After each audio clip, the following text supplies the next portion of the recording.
miungu kila wakati, unafanya mambo ya matambiko, nimetumwa na Mungu, tengeneza mambo yako, utaponywa.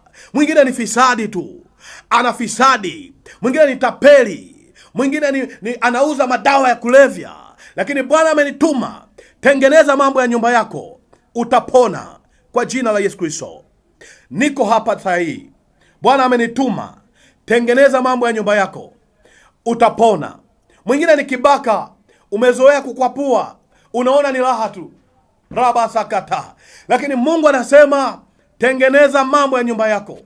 Usipotengeneza utakufa. Kama unahitaji upako wa Mungu, lazima utengeneze mambo yako. Ulikuwa mchawi, acha uchawi. Ulikuwa unatumikia miungu, acha kutumikia miungu. Ulikuwa mzinzi, acha uzinzi. Ulikuwa mlevu na leo kupita kawaida. Kuna watu wananisikiliza saa hii, unakunywa mshahara mzima, alafu unasema umaskini. Nataka nikufundishe upako wa jioni wa leo, lazima utengeneze mambo yako katika jina la Yesu. Lakini kuna Kiswahili kingine cha duniani wanasema mchepuko.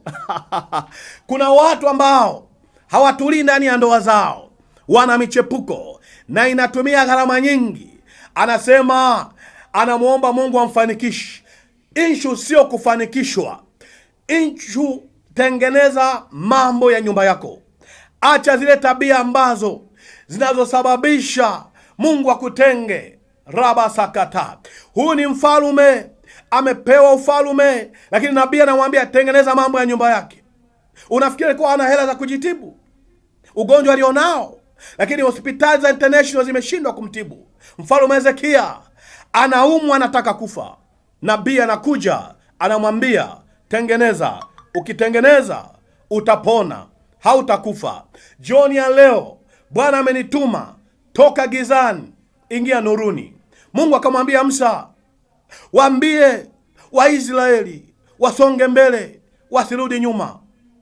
Farao adui wa Israeli akapigwa na Musa mtumishi wa Mungu, wakaachiliwa, wakaondoka na mali zao na uchumi wao. Leo jioni leo nimekuja hapa, naitwa Prophet Peter Mwale Macho Rohoni. Tengeneza mambo ya nyumba yako, utapona, hautakufa. Biashara yako haitafariki, haitakufa. Raba sakata. Watoto wako shuleni hawatapata matatizo. Tengeneza mambo yako katika jina la Yesu. Raba basakata. Nataka sasa hivi unaposikiliza, anza kutuma sadaka yako ya kuchangia huduma, lakini zaidi ya yote andika meseji yako, nataka nitoke gizani niingie nuruni. Anza na jina lako, ndugu mpendwa mtazamaji. Anza na jina lako. Kama mtoto wako anasumbua au mume wako anasumbua, andika tu, mimi fulani bin fulani, nataka nitoke gizani niingie nuruni. Au nataka mume wangu atoke gizani aingie nuruni. Kazi hiyo unamkabidhi Yesu mwenyewe. Kumbuka kutuma message kwenye namba zinazofika kwenye television hapo. Tuma tu message hapo na Yesu akusaidie. Nataka sasa hivi nianze kupokea simu. Mpendwa mtazamaji na msikilizaji, wacha Bwana akufungue. Wale ambao wanaendelea kutuma sadaka zao za kusupport kipindi, moja kwa moja Yesu atawafungua katika jina la Yesu. Tuma vile unavyoweza. Usitume kwa vile usivyoweza. Unaweza 2,000, unaweza 10,000, 20,000, 100,000. Support kipindi hiki.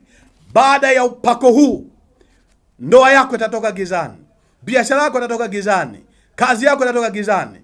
Utafanikiwa kwa jina la Yesu. Haleluya.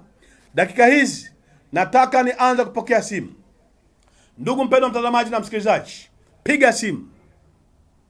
Piga simu popote pale ulipo. Utaniambia nini kinachokusumbua. Giza gani linatawala maisha yako? Haleluya. Halo? Halo? Punguza sauti ya TV yako tuelewane. Unaitwa nani? Punguza sauti ya TV yako tafadhali. Unapiga simu kutoka wapi? Una tatizo gani? Kitu gani kiko gizani? Je, ni biashara? Ni nini? Nini kinachokusumbua? Una ugonjwa gani?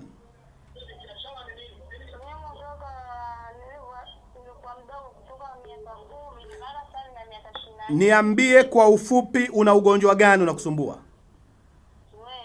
Eh? Nywele zinafanyeje? Sasa nisikilize. Tuma meseji, nataka kutoka gizani naingia nuruni, tuma majina yako, tuma na sadaka yako. Baada ya kipindi hiki nitakuombea. Wakati niko live nitakuombea. Sawa? Changia huduma, changia huduma. Kata simu. Halo? Halo? Bwana Yesu asifiwe. Unaitwa nani na unatokea wapi? Naitwa Pascalia, natokea Sumbawanga. Unataka Mungu akufungue nini? Unataka Mungu akufungue nini?